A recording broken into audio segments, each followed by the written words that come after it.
কথা ধারাবাহিকের আজকের পর্বে দেখা যাবে প্রত্যয় পুলিশ অফিসারের কাছে নিজের পরিচয় দিয়ে বলেন অগ্নিব আমার দাদা। উনি কিন্তু বারবার বলছেন উনি এই কাজ করেননি। পুলিশ অফিসার প্রত্যয়কে বলে আপনিও তো পুলিশ, কোনো ক্রিমিনাল নিজে থেকে এসে এইসব দোষ স্বীকার করেছে? এরপর পুলিশ অফিসার অগ্নিবকে থানায় যেতে বলে। তিমির কর্তা দাদুকে স্বপন বাবুকে ফোন করতে বলে। কর্তা দাদু স্বপন বাবুকে ফোন করে বলেন তুমি অগ্নিবর নামে থানায় কমপ্লেন করেছো, কেন তুমি এটা করতে গেলে? তুমি আমাকে একটা ফোন করতে পারতে, আমরা দুজনে আলোচনা করে না হয় কিছু একটা ব্যবস্থা করতাম। স্বপন বাবু বলেন কিসের আলোচনা করব?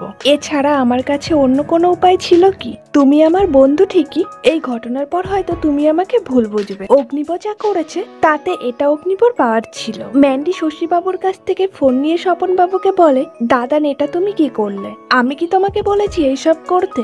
একবারও কি বলেছি? তাহলে তুমি কেন করলে এটা?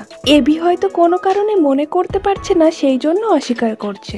আমি তোমাকে রিকোয়েস্ট করছি তুমি অভিযোগটা ফিরিয়ে নাও। স্বপন বাবু বলেন আমার যা করার আমি করেছি মান্ডবী, তুমি এর মধ্যে এসো না। এরপর কর্তা দাদু বলেন স্বপন তো ঠিকই করেছে, আমাদের নাতনির সাথে যদি এরকম ঘটনা ঘটে যেত আমরা কি ছেড়ে দিতাম? অগ্নিব পুলিশ অফিসারকে বলেন আমাকে অ্যারেস্ট করুন, আমাকে অ্যারেস্ট করে বাড়িতে এই সব নাটক শেষ হয় তাহলে তাই হোক। এরপর পুলিশ অফিসার অগ্নিবকে ধরে নিয়ে চলে যায়। কর্তা দিদা কর্তা দাদুকে বলেন বাড়ির বড় নাতিকে পুলিশে ধরে নিয়ে যাচ্ছে, তুমি এবার কিছু একটা করো। কর্তা দাদু বলেন আমি কি করবো রেনু, সে কোনোদিনও আমার কথা শুনেছে না, আজ শুনবে।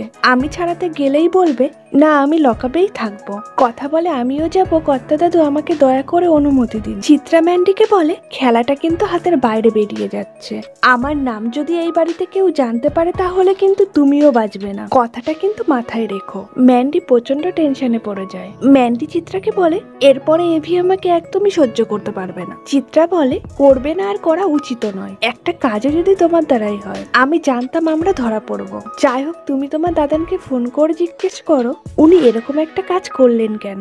ম্যান্ডি ফোন করে স্বপন বাবুকে বলে এক্ষুনি তুমি আমাকে উত্তর দাও এটা কেন করলে। স্বপন বাবু ম্যান্ডির কোনো কথাই শুনতে চায় না। অন্যদিকে দেখা যায় থানায় যাওয়ার পথে অগ্নিব গাড়িতে বসে বাইরের চারিপাশটা দেখে পুলিশ অফিসারকে বলে আপনারা কোন দিকে নিয়ে যাচ্ছেন? স্বপন স্যার যে থানার আন্ডারে কমপ্লেন করেছে সেই থানার রাস্তা এদিকে নয়, আপনারা কোথায় নিয়ে যাচ্ছেন আমাকে? পুলিশ অফিসার অগ্নিবকে বলে ভেতরে চলুন সব জানতে পারবেন। পুলিশ অফিসার সেখানে অগ্নিবকে রেখে চলে যায়। এরপরেই সেখানে আসে কথাকে দেখে অগ্নিব অবাক হয়ে যায়। অগ্নিব বলে তুই এখানে কি করছিস? কথা বলে কেন আপনি আমাকে দেখে খুশি হননি নাকি অন্য কাউকে প্রত্যাশা করছিলেন? অগ্নিব বলে তোকে তো আশা করিনি, কিন্তু তুই এখানে কি করছিস? পুলিশের সঙ্গে কাজ করছিস নাকি? কি করতে চাইছিস বলতো? এরকম একটা জায়গা তুই কি আমার লাইফটা শেষ করে দিবি? কথা বলে বেশি ঝামেলা করলে সত্যি সত্যি আমি কিন্তু আপনাকে থানায় নিয়ে চলে যাব। তাছাড়া থানা পুলিশের অভ্যাস আমার আছে, আপনি সেটা খুব ভালো করেই জানেন। অগ্নিব বলে আমার কোনো হেল্প তোকে করতে হবে না, এমনিও তুই যে আমায় খারাপ মানুষ ভাবিস, এক ঘরে আমার সাথে ঘুমাতেও চাস না তুই। তাছাড়া এই কেসটা সহজেই মেটবার নয়, এমনিতেও বাড়িতে যে ঝামেলা চলছে তার থেকে আমি থানায় ভালো থাকবো। এরপর কথা সেখানে স্বপন বাবুকে ডেকে নেয়। স্বপন বাবু এসে অগ্নিবকে বলে কথার জন্যই আমার এখানে আসা। অগ্নিব প্রচন্ড রেগে যায় কথার উপর। অগ্নিব বলে আবার স্কিম করছিস তুই, আমায় ঠকানোর চেষ্টা করছিস আবার। স্বপন বাবু বলে অনেক কথা বলার আছে তোমায়, আমি মান্ডবীর দাদান হয়ে সেসব কথা বলতে পারবো না, যা বলার কথাই তোমাকে বলবে। অগ্নিব বলে কথা কি বলবে? যা বলার সেটা বাড়িতেই বলতে পারতো, এই গোদাম ঘরে আনার কি মানে হয়? কথা বলে বাড়িতে বলা যেত না, কারণ মান্ডবী বারবার আড়ি পাচ্ছে। তাছাড়া গুহবাড়িতে প্রান্তিক ঢুকেছিল ছদ্মবেশে। এরপর কথা অগ্নিবকে বলে মান্ডবী প্রান্তিকের সাথে হাত মিলিয়েছে, মান্ডবীর কাকু সেজে এসেছিল গুহবাড়িতে কেক নিয়ে। অগ্নিব অবাক হয়ে যায় কথার কথা শুনে। তারপর কথা অগ্নিবকে বলে এর থেকেও বড় কথা হলো আপনাকে যে বিয়ের ভিডিওটা দেখানো হয়েছে, মানে আমরা সবাই যে ভিডিওটা দেখেছি সেটা নকল, কারসাজি করা। কথা অগ্নিবকে বিয়ের ভিডিও আর সিসিটিভি ফুটেজ দেখিয়ে বুঝিয়ে দেয় ভিডিওটা পুরোটাই ফেক। কথা অগ্নিবকে বলে এবার আপনি বুঝতে পেরেছেন, তখন আপনি এতটাই রেগেছিলেন যে রাগের জন্য আপনি নিজেকেই চিনতে পারলেন না, তাই আমাকে প্রত্যয়দার সাহায্য নিয়ে পুলিশকে দিয়ে আপনাকে এখানে আনাতে হলো। আর ছোটকার সাহায্যে স্বপন স্যারকে সব সত্যিটা জানাতে উনি আমাদের সাথে হাত মেলাতে রাজি হয়েছেন। স্বপনবাবু বলেন, মান্ডবী বারবার তোমাদের ক্ষতি করার চেষ্টা করবে, আমি ওর দাদান হয়ে সবকিছু জেনে চুপ করে বসে থাকবো, সেটা তো হয় না। মান্ডবীর একটা উচিত শিক্ষা হওয়া দরকার, তাই আমি এসেছি কথাকলির হয়ে ওর পাশে দাঁড়াতে। অগ্নিবা বলে, আমি এক্ষুনি বাড়ি যাচ্ছি, গিয়ে মান্ডবীকে চার্জ করছি, দেখি ও কি বলে। তিমির এসে অগ্নিবাকে বলে, কোথায় যাচ্ছি, ছটপট না করে চুপ করে এখানে দাঁড়া, কথা কি বলছে শোন। অগ্নিবা বলে, এখন আমার ওর প্ল্যান মতো চলতে হবে। এই তুই কি বড় লিডার হয়েছিস নাকি? কথা বলে মান্ডবীকে নিজের মুখে স্বীকার করতে হবে ও যেটা করেছে সেটা ভুল করেছে।